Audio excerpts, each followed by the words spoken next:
Good morning and happy Memorial Day, and welcome to my front porch, and welcome back to Northern Maine Productions. Today I'm going to show you another piece of recording history. As you can see, I'm looking at a speaker grill. This is an RCA Victor stereo orthophonic high fidelity dual amplifier. This is a SCP-1. This unit is obviously in pretty deplorable condition. It's all water stained on the top. The material that covers the case of it is pretty torn up. It's obviously been used a lot. I bought this from an auction a few years ago. I think I gave like $10 for it. This is, I'm going to take this lid off and set it somewhere. This is probably the first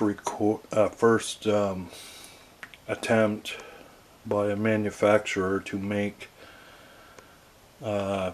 portable tape recording cartridges. You can see down in here, it's an SCP-1, I believe, or oh, I'm sorry, it's an SCP-2. It's been a while since I looked at this thing. It does actually still work a little bit. The amplifier's a little bit messed up in it. I'll take an up close picture here, video. As you can see, the pinch roller on this thing is pretty well degraded. It's rubber. It's all cracked. A lot of rust on everything in this thing. It was in an attic for about 50 years probably, or 45 years. Been up there since the 1970s, I guess. Amazingly, there's not a lot of hum with this unit. It is actually turned on right now. You can see the little power light still works on the front of it. I'm going to try to dig out one of these cartridges here. This is one of the cartridges this unit takes. Richard Rogers' Victory at the Sea. I'll pull this out and we'll play a little bit of this and give you a little demonstration of it. Obviously I'm not going to play this for very long because I don't want to get nailed with a copyright, so. As you can tell, it does still work. The amplifier's a little bit messed up in this.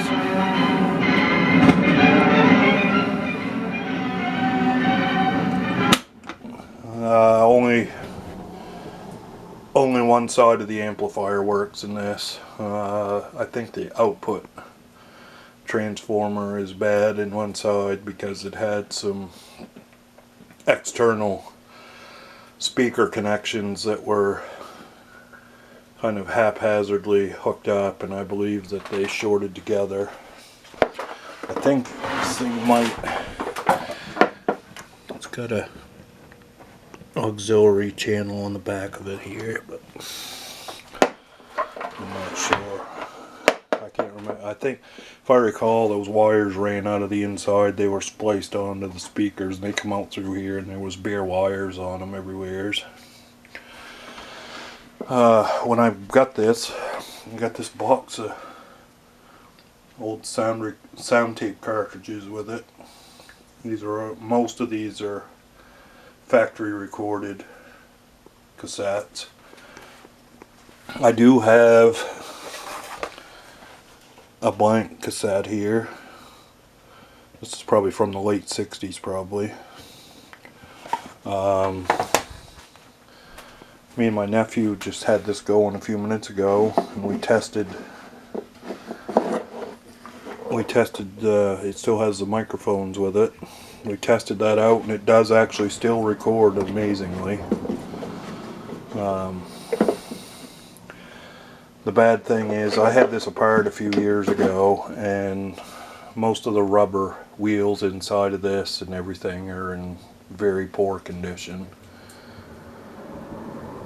That, in combination, the amplifier doesn't work right, and it would be a nightmare to recap this thing or try to restore it, so I just basically left it alone. As you can see, this piece on the top here is a little banged up. It's pretty obvious this thing's got a lot of hours of use on it, looking at it, so. But we'll rewind. This is pretty comical when you rewind this thing. It actually, you can actually hear the track playing back when you record. You should turn the volume down. If you turn the volume down, you don't hear it obviously, but it does fast forwards also. But it doesn't actually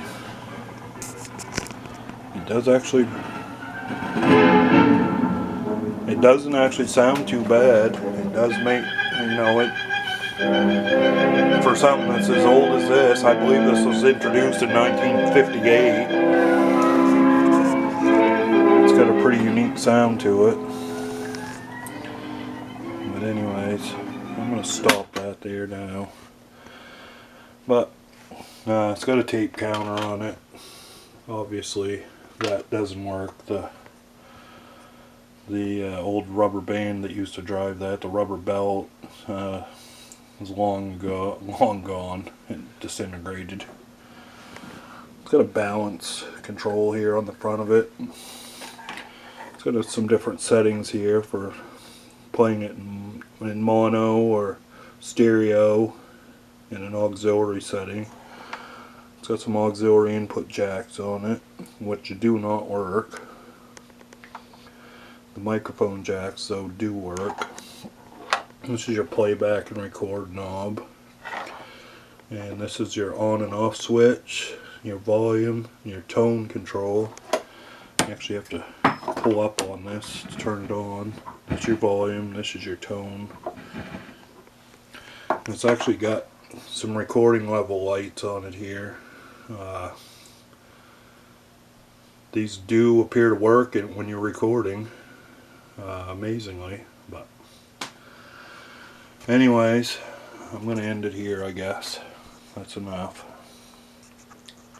Thanks for watching.